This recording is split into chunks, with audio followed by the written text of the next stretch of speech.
Hello. Hi, guys. Hello again. Okay, so let me here.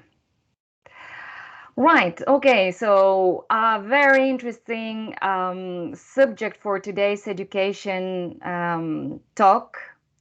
Actually, I've got some last minute information to add to the discussion. And I would like to start just providing some data. Yeah, again, I've been researching and I've also reached some certain conclusions, but that I would like to share with you and definitely see your opinion because this research and conclusions raise a very important question about certification. So, Spain had the rank of learners with the most language certificates obtained. This is fact number one that I found researching. In 2017, the University of Cambridge was celebrating reaching 1 million of first certificates sold in Spain. Okay, so they started in 1975 was when they started. And in 2017, they were proudly announcing we have sold 1 million first certificates in Spain. Worldwide, only in 2019, 7 millions of Cambridge certifications were sold. Back in Spain, though, we again, 9 of 10 people would tell you that they are a certificate holder. In most of the cases, this would be the first certificate and the advanced or equivalents. Yeah, we have equivalents of other providers. And a classic, and this is my favorite, 9 of 10 people would put in their CV that they have in the part of level of English, they would say that their level is upper intermediate. In Spanish, it's a classic nivel medio alto. Nivel medio, everyone has that, yeah? Turns out, though, another fact that in Spain, only 1% of the movie theaters offer films in the original version. Okay, this is very sad, and not in prime time. It's never in prime time. It's at 12 o'clock. Who would go at 12 o'clock to watch a movie in the original version? The theaters are pretty much empty. And my question is that, or my thoughts are, am I wrong if I think that someone is actually really interested in having chronic learners instead of people that are proficient in a language and that can really say, okay, yes, after learning for whatever time, yeah, 1, 2, 3, 5 years, whatever it is, I can go to the movie theater and watch movies in the original version. Yeah, this is it. So a very big contradiction here, and I don't want to be bad thinking that someone is actually taking a benefit because Spain has sold, yeah, throughout, or the Cambridge Examination Center, they have sold a lot of certifications. 1 million certificates sold in Spain just for the first certificate. That is, I don't know, you make the numbers. If to sit an exam has a cost of 150 euros, then 150 millions come just from the first certificate. Yeah. Georgina was just sharing some news from last Monday.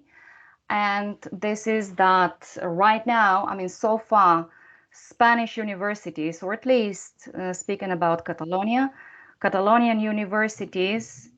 Well, would you like to explain that, Georgina? Share the Well, news. It well, is your news. yeah, well, just in Catalonia, if you like to have your university degree, you must be accredited for a third language, sorry, Catalan, Spanish, and whatever, Italian or French. And so I think that's one of the reasons why everyone was so obsessed with the first certificate. And last Monday, the whatever, that said, okay, I read, uh, not enough students were obtaining their degree because of this. They didn't have the capacity to get their B1 in whatever language. So they decided to remove that. But they don't need the certificate, but the university has to accredit them that they speak the language. Yeah. So at one point I was thinking, oh no, we're losing students, or I'm losing students from my fellow university colleagues, right? But then they said, okay, they still need to learn English, because they said either present their thesis in English, toma, or be able to pass 4 courses in English. So all the different universities really haven't agreed on how to do that. But it's not a big must anymore. But then on the other hand, it's going back, actually, I think, in being acknowledged. Actually, yeah. Because then last week, I posted an article saying that many people are losing business opportunities because of language. And actually, a friend of mine called me from Andalusia, said, I need English because I'm losing business opportunities because I can't speak the language. So it's kind of mixed up, right? It's like people need it, but it's not mandatory, but it's weird. It's weird, and it's actually, you're raising very important points. But before analyzing these points, yeah, especially losing business opportunity because of not speaking the language, we will deepen in this. But let me greet 2 people that are here with us today. Ines, who is a learner, right? Ines, welcome to you. You're muted, but sorry. Hi, how are you? Fine. Thank you for being here. And No, Sarah, who is a partner, and Sarah is our partner in Bilbao.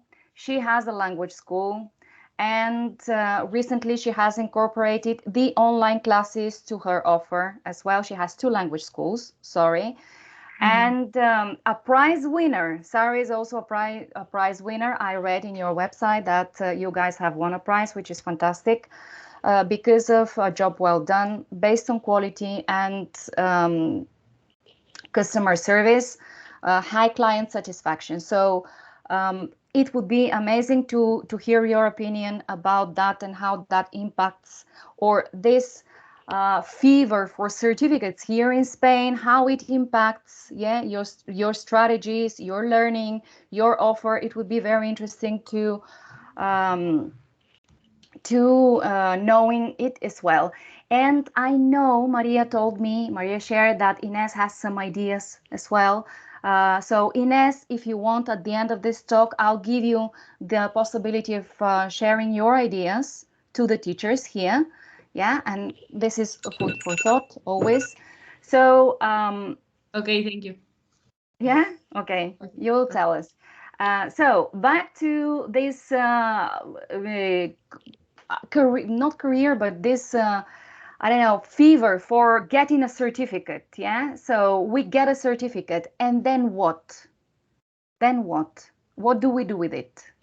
What is the certificate really proving?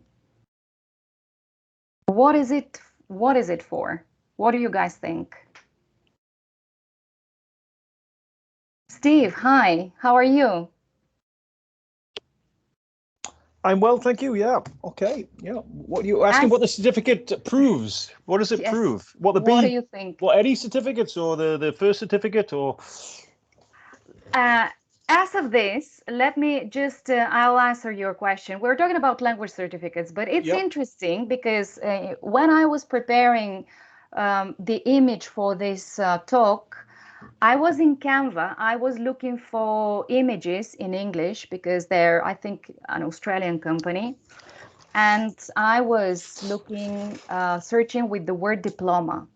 And there was no, I was saying language diploma, language certificate, and there was no image for it. There was no image. There were images of people with a degree, diploma as a synonym of a degree, graduates, a lot of graduates there, but not a language certificate. So we're talking about language certificates. What are they for? I mean, I think in what you said. I think in Spain it seems to be this. It's not just language, of course. It's this obsession with certification. I always get the impression that they all go to the yaya of the house and that they're on the wall or they're in a folder somewhere. And it seems to be it's a national obsession in terms of that recognition. But it does seem at interview levels, companies are moving in the direction of less about qualifications, maybe even less about experience, but more about personality, and then assessing language needs on site and at an interview. But I suppose it's just a vetting process. It seems that every job in Spain, thousands of people apply. To get through the shortlist, you need some kind of certification. And unless employers change their method of recruitment, I think there's always going to be a huge demand for that certification. As to what those levels mean in terms of the skills of I mean, at B2 level, what is it? I mean, we all look at the descriptions that are provided of what that should mean, but it's high upper intermediate functioning across those different skills. Do they have a sufficient confidence in speaking? Not always. Maybe they've even failed the speaking part and they've passed the other 3 parts and managed to scrape the certificate. But most of the learners, most of us speak to, they find problems with the listening and the speaking. And actually, the writing's not great. Very long sentences in Spain and different structures, same structures that you use in Spanish. But in Spain, the grammar's always strong. So Yeah, it's true. Have you analyzed the mistakes that they when writing, the type of mistakes that they make? Have you ever analyzed them? Well, my first impression is the long sentences with many clauses. That's the first thing I notice. Because my impression is that they have quite strong spelling, but then they fail precisely in the use of language.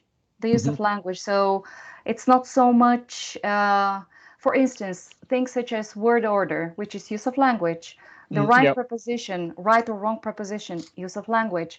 So it's not so much that they cannot. Long sentences is something that is more characteristic for Spanish speakers, and they've been, traditionally, let's say that the Spanish people write with longer sentences, all these clauses. It's true. Yeah. Well, keep asking them to reformulate the sentence, as you say, based on word order. That's a common issue. I can't think of any specific examples, but it's been a couple of years since I did a lot of marking of B2 level scripts. Actually, at university, Georgina was saying, at University of Valencia had a 1 year. They were doing internal exams, which were mirroring, I guess, the Cambridge exams. But probably a little bit more flexible in getting students to pass. It wasn't really in their interest to get them to fail. So probably not quite as robust. Yeah. Seems to me, when I analyze reading, that people are kind of translating, and that's why they make mistakes. They want to translate. They would want to say exactly what they think in Spanish. They want to translate that in English. So, all right. Georgina, you raise your hand. What do you think? Yeah, but then I forget what I want to say. But okay. Certificates are like to have trophies, really, if you think about it. And I was thinking, why do I need a certificate when I go to a job? Because the guy who's interviewing me actually doesn't know English. Because if he knew, I wouldn't need that paper. Yeah. Like my problem now is I have to get a B2 for university. Sorry. It's funny, right?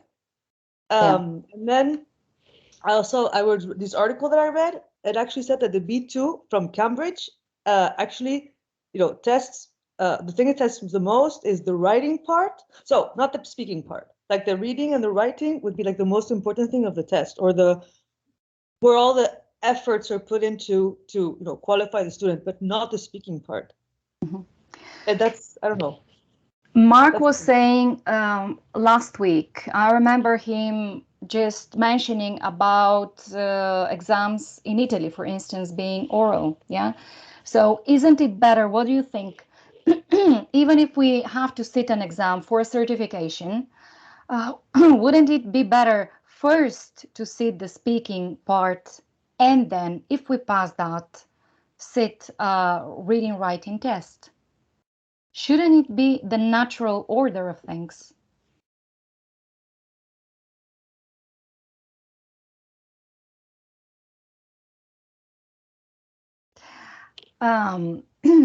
Ildi, hi, in Hungary. How are you?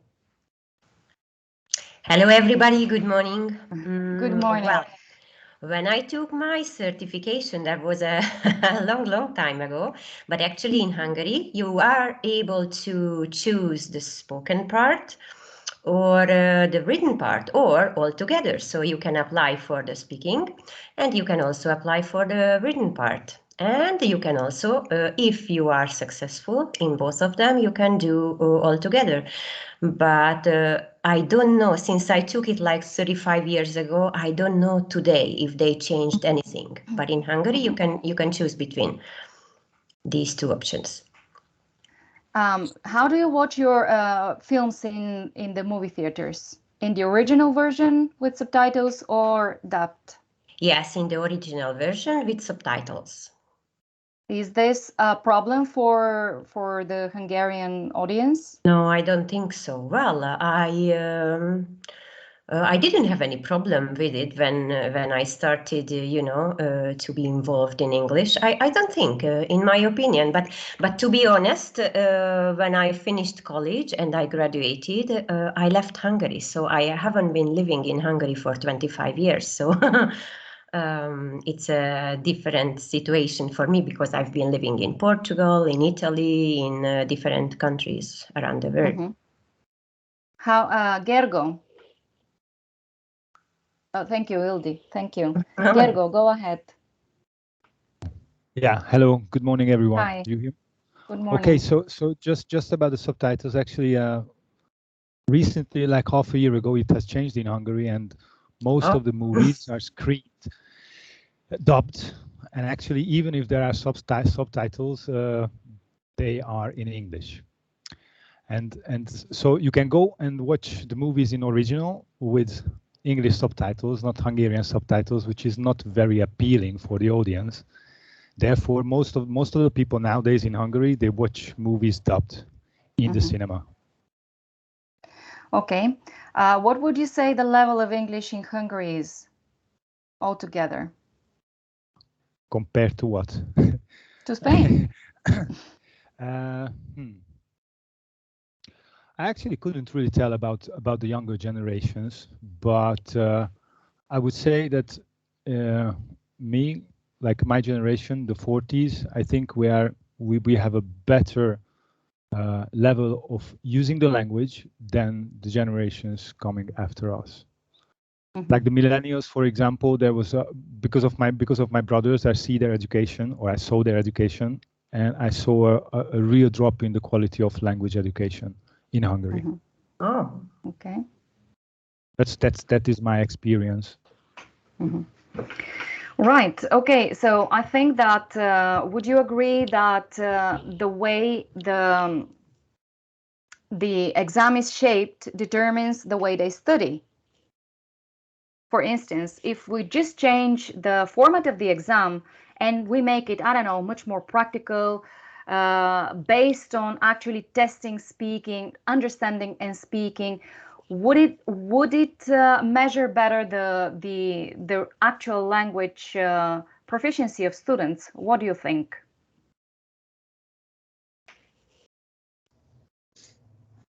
Just Steve again. I mean, I have to wonder on the okay, you were referring to the quality of writing in terms of maybe some problems they have with grammar.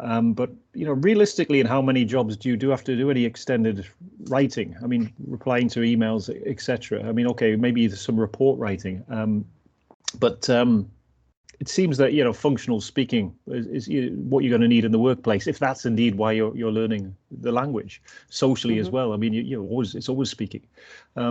So, I'm a typical Brit. I came before I trained to be an English teacher. My level of grammar was terrible. Unlike Mark, I've not studied languages. Yeah, so the obsession in Spain of traditionally learning grammar, doing gap fills and all of that, and then they get to a position when they go through the exams, something like Cambridge, with the focus on the grammar. I mean, I agree. I mean, why not? I mean, I've done immersion courses through University of Mendes Palalia, facilitated by Berlitz in Valencia, and that's all oral agility. There's no writing. There's no other assessment. Oh. They did do a grammar test in the early days at the start and the finish to give a benchmark, but they stopped that. So it's all about continual assessment and the end presentation. Yeah. So it's all oral agility. Okay. And then you're given a level at the end of that week, and usually they've progressed a few points, during the course of the week. So I mean, the government funds that program, so it sounds like that's the direction that they're kind of recognizing, and that's only for university students and some maestros. So yeah. Finally, I'm happy to hear that. So, do you think that writing in English accurately is possible? Tell me honestly. Is it possible without speaking it fluently? What do you think?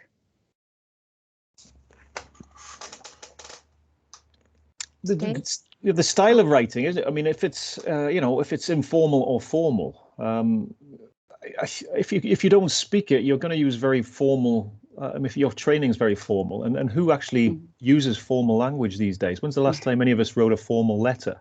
To whom it may concern, right? Yeah. The idiomatic colloquial forms is what we use speaking, and that's probably what we use in any communication. I mean, everything's now WhatsApp. It's it's by electronic media. So it only comes to academic writing, and that's a specific skill, and perhaps they'll have to do a course for that if they're entering a different university and something like that. But that's a different type of skill. It's not. I find it quite difficult to teach writing. I've not got a background in it. I can tell them what's wrong, but I've not formally taught it. Yeah, and I think that's it's a completely different type of skill and a different type of course. Yeah. But you can, of course, it's difficult to teach writing because you know what writing is. You know what writing is. Writing is expressing an idea in a written way. It's not spelling. It's just different. Actually, many times I have realized that, I mean, I've explained it in previous meetings as well.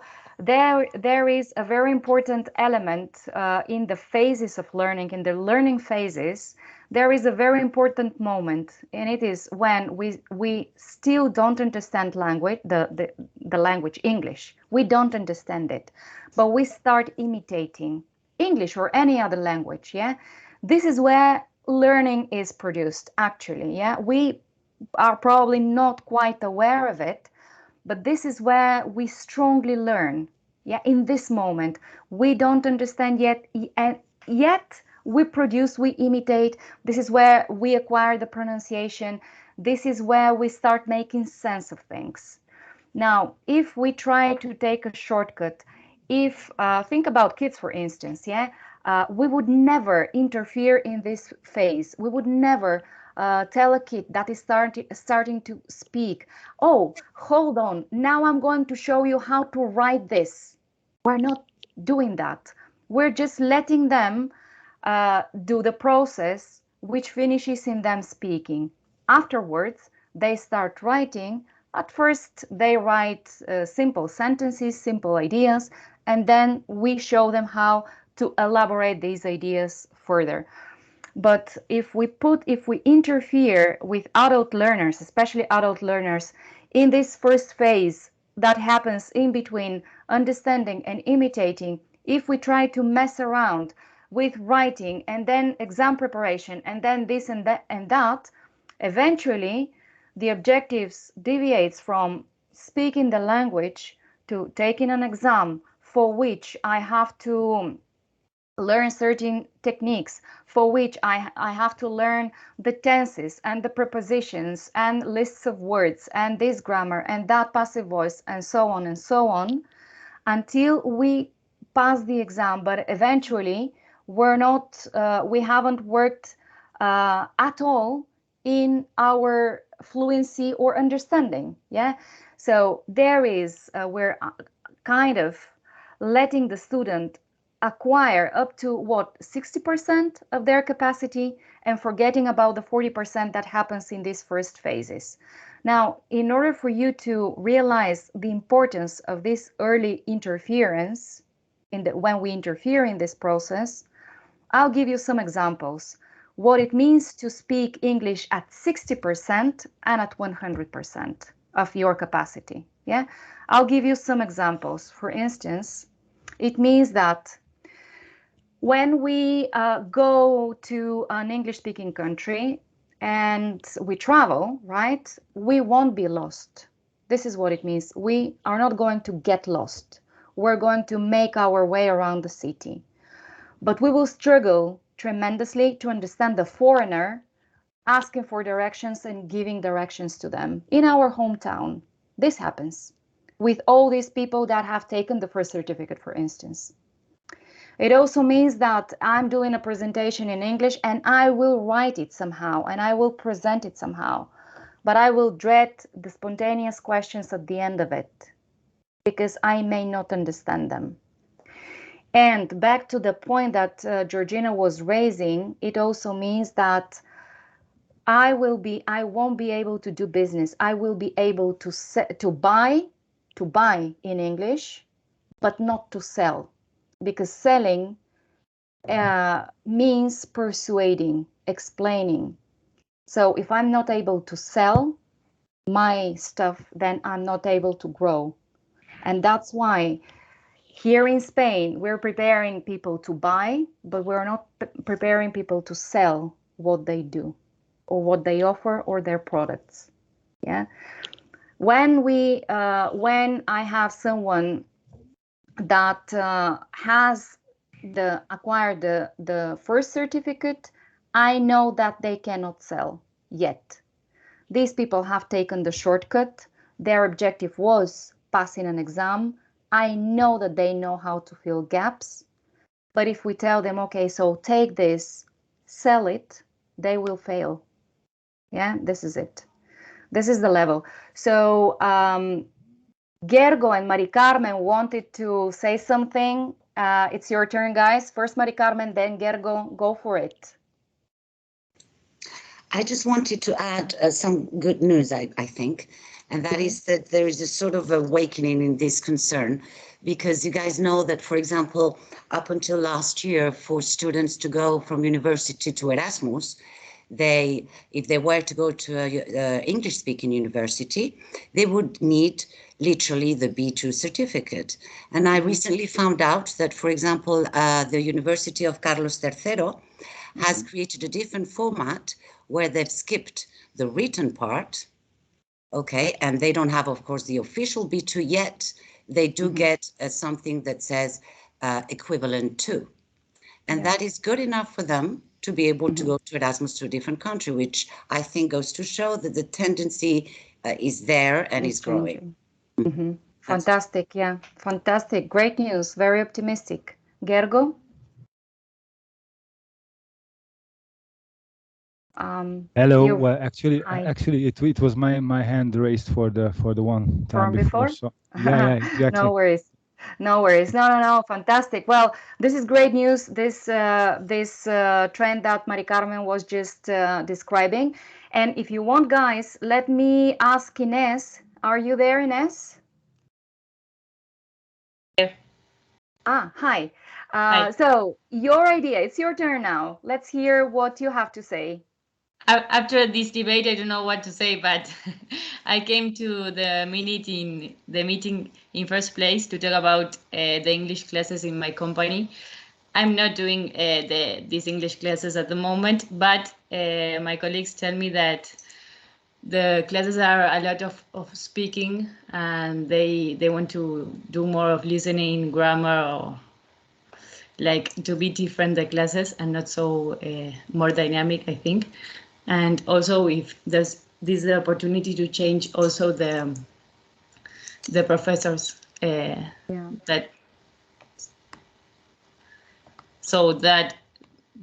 this is what my colleagues told me about the classes, if there could be some changes. Of course, actually, changing, you're quite right to, or they're quite right to request changes, because having classes, closed classes or fixed groups with the same teacher will give them a lot. Yeah, that teacher will do their best. We have fantastic teachers here. They left the class with that teacher, but they told me that they want to like expand the English professor, so do not they need exactly they need what we call open web classes. Yes. Open web classes allow people to go to choose their schedule, and they will be in touch with different professors. When they are in touch with different professors, all these habits of being with the same person, getting used to the same accent, they will break it. They will experience an enormous progress only by the fact that now they're talking to different people. Yeah. And to that will help them enormously in their understanding and speaking. Only that change, only that little change will help them a big deal. Now, regarding elements, what we plan in class, we can explain to them. I'm happy to explain to them, to call them, to explain to them, but so can you. The following. So in class with a teacher, you have a person, as you can see, from all backgrounds, all walks of life, but they have one thing in common. First of all, they're fantastic teachers. Secondly, very well prepared with the content that they have. And third, in the third place, they use something that is called big data or data. Big data, yeah? So big data is something like artificial intelligence or technology that identifies what students know and don't know. We identified the more they interact with the platform, the more data we have. So we know when a student makes a mistake, is it in grammar, is it in vocabulary, and with this data, what we do is we provide in the classes, we put practice. We make sure that the teacher does the activities that practice these needs. So we identify them and then we practice. Now, all the activities that can be done without a teacher, then people can do in the platform. Grammar activities, vocabulary activities, sentence order, tenses. They have a lot of grammar-based, vocabulary-based activities in the platform.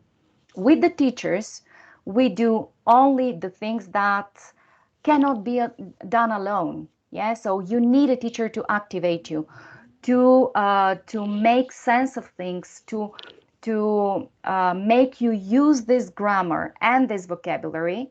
And in every single class, we plan at least in the 30 minutes, in 60 minutes, of course, more, at least one activity for vocabulary, one for grammar, one for fluency. Yeah, so there are 3 activities. One of them is grammar-based, vocabulary-based, fluency. Only that when performing them, doesn't feel that you're drilling grammar, doesn't feel like that, but they are acquiring this grammar. How? By making them use a very functional approach there. Yeah, so that's why it doesn't feel that they're doing grammar, but they are. And we always say with the teacher, we do the things that require a teacher. Yeah, so all the things that don't require a teacher, you can do in the platform as further practice. These are the readings. These are further activities for grammar, for vocabulary, for, I don't know. This is pretty much it. And the platform is, we've recently launched another version. It will keep improving. We will keep synchronizing it with classes.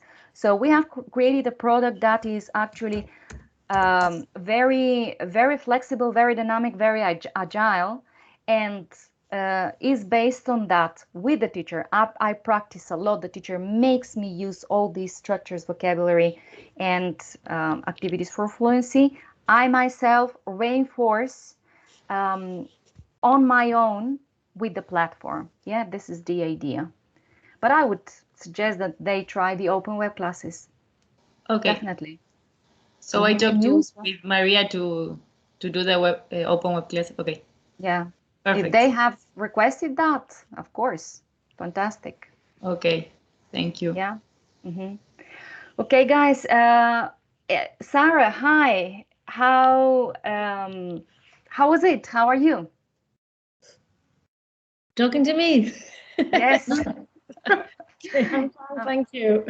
Yeah. But it's my first day here, so it's this is new to me, but it seems very interesting. Well, we talk about education and all opinions are welcome, and we learn a lot since we have people in other countries as well, how these guys are doing it. So for me, it's also very interesting to see how what's the situation in I don't know, in Hungary, for instance, in South Africa, and so on and so on. Yeah. Okay, the situation here in the Basque Country is that yeah, students need a B2 degree for anything they do. I mean, they don't give them their certificate at university if they don't have the B2. Yeah. Uh-huh. Yeah.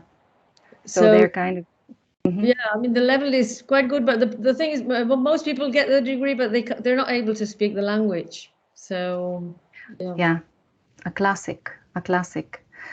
Well, or to watch Georgina, or to watch a movie.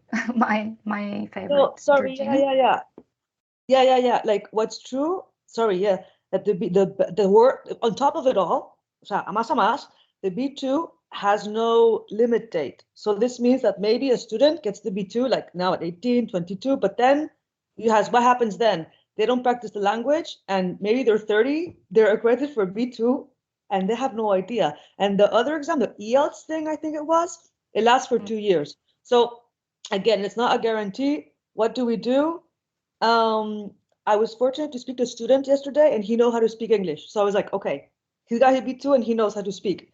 But you're right, they won't be able to negotiate or debate.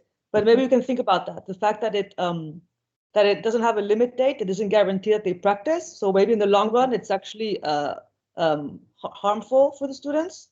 So maybe we could try to, speak to them about this to, explain them better our method and how to actually learn a language. I don't know. It's a good hint, I guess. Well, yeah, I'm in two minds actually with this expiration date. Do we really forget to speak a language, or once learned, maybe you don't forget it? Yes, it can become more, it's we refer to it as passive vocabulary. Yeah, I can forget some words, but I haven't forgotten them at all. I can still use them. But there are other formats of exams that are more focused on testing understanding and speaking. Yeah, IELTS, for instance, has thought of that. That's why I think they have created a fairer framework for students, for learners. They say if you do the listening and speaking test, I will make sure to test you in a way that I can definitely say what your level is. But they do it through listening and speaking.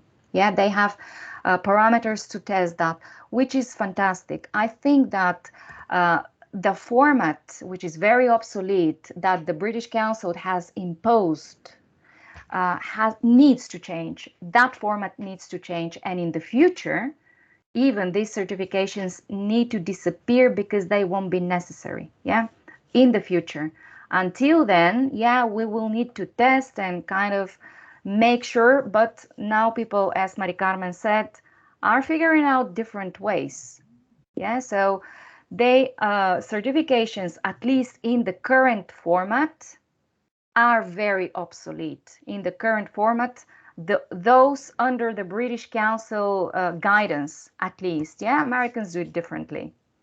They do it differently. So I think that they are, I don't know if the word anachronic, is it good English, anachronic? Anachronistic. Or out of date. Probably say out of date. Out of date. Totally out of date. In the format that they present now, they're out of date. They have, in my opinion, relative short life. And here in Spain, they will still thrive, probably for some more years, until all universities reach that decision of I'm testing it my way, and I'm testing it like in a different way, and I'm testing actual production. Yeah. Well, it's a business. There is a lot of money involved. I know it's going to be a struggle because There are, I mean, certifications are expensive, textbooks are expensive. In order to pass this, so that we have to buy the book of this publisher or this other, and every year it's a different one, and we buy the book and we start with revision of tenses to finish with inversion, and we haven't probably learned anything new, but we've bought the book. Yeah, so we've made them richer, even richer. So Mark, you've raised your hand. Yeah. How about you? I just wanted to say, I mean, I think you were talking about that thing about you know, losing fluency or whatever, you know, and I think it's absolutely true. I mean, I've got a degree in French and Italian, and my French is very rusty. I've been checking a few things in French, you know, over the past 6 months or so, and it's got a little bit better.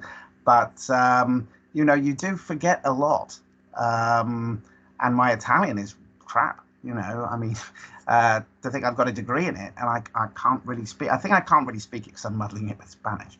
But you know, and I got a letter, I got an email from a student, not an Oxinity student, another student the other day was asking, you know, she wanted me to say if she had a B2 level, and then I said, well, yeah, I think you've probably got spoken, definitely at least a B2, if not a C1 level, and you know, and you know, and your listening comprehension, your reading comprehension, you know, would be very similar. I said I can't really talk about your writing, having seen the email that she sent me afterwards. Definitely not a C1 level writing, but you know, and then she wrote back and she said, oh, can you send me like a letter with a letterhead and with something looking official, and you write that you're a teacher and things like that. So there is this kind of obsession here with, you know, it's not enough. I mean, I suppose, you know, anyone can say, yeah, I can speak English, you know, and maybe you can't, and maybe it's because there is this kind of you know, there is a lot of kind of cheating and lying going on everywhere. It's kind of endemic, and they need some kind of proof. You know, it's not enough. You know, whereas I would probably say, you know, at a job interview, if a person can't really communicate in English, then they don't have a level for the job. You know, if they've passed the first certificate like 10 years ago or whatever, and some people might not have it, and also communication. For example, my son got, I mean, he was a lot younger, he got C1 level in the first certificate, which is higher than you need, but he failed it because the rest of it, he couldn't do it. You know, he didn't know all the vocabulary, and he wasn't that good with the reading comprehension, I think, probably because he doesn't read like a lot of young people in any language, whether they're reading in English or reading in Spanish.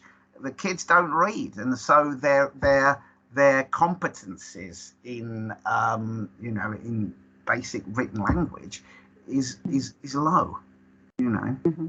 But I think with tests, I mean, we've all said this, you know, hundreds of times before, that tests, whether we're talking about the first certificate or whether we're talking about like school tests, you know, verb tests, grammar tests, or whatever, or even history tests or whatever at school, they're just memorizing shit. It's just memorizing stuff. It's not learning it. It's memorizing. It's like, you know, it's basically like somebody going shopping without a shopping list, you know, because when they come back, it's forgotten, you know, and it's like they're not storing this stuff. They're not learning it for life. They're just learning it for like next Wednesday when we've got the test, and next year they won't remember it. Absolutely. And they certainly won't understand it, even if they remembered it. You know? But that's the problem. That was the beginning of our conversation, actually. Right. I had a class, so I had to. No worries. I know the problem was that exactly after researching about certification, eventually, yes, okay, so you have the certificate and you can't follow a movie in the original version. You need it to be dubbed. You need it because you don't understand it. I have to say this as well. I've got two students that I've had from elsewhere. These are both teenagers. One is the age of my son. One is, I think, 19. And they both have really, and I also had an Oxinity student the other day. And this girl had a really good accent. And I said, she was a teenager, I think, as well. I can't remember her name. But I said, where? I said, do you go to an English school or something like that? Do you go to a British or an American school? She goes, no. I said, have you travelled? No. I said, do you watch a lot of like Netflix and stuff? Yes, always. And this other girl that I've got, she's my son's age. She speaks as well as he does. You know, I'm not sure whether her school is a bilingual school, but you can have a conversation with this kid about anything. She's 14. And she speaks, she's got that natural fluency. Yeah, she makes the odd mistake here and there, and she's got a little bit of a Spanish accent, but not that, you know, you could tell she's Spanish when she's speaking, but it's probably less of a Spanish accent than Banderas have, you know. So it's and again, this girl is obsessed. I don't know why, but she's obsessed with Netflix and with watching stuff. She's watched so much stuff on Netflix. You know, all these series and all these, she's into this series and that one. And she was into like One Direction. And so I think she'd probably watch anything on YouTube that was related to One Direction.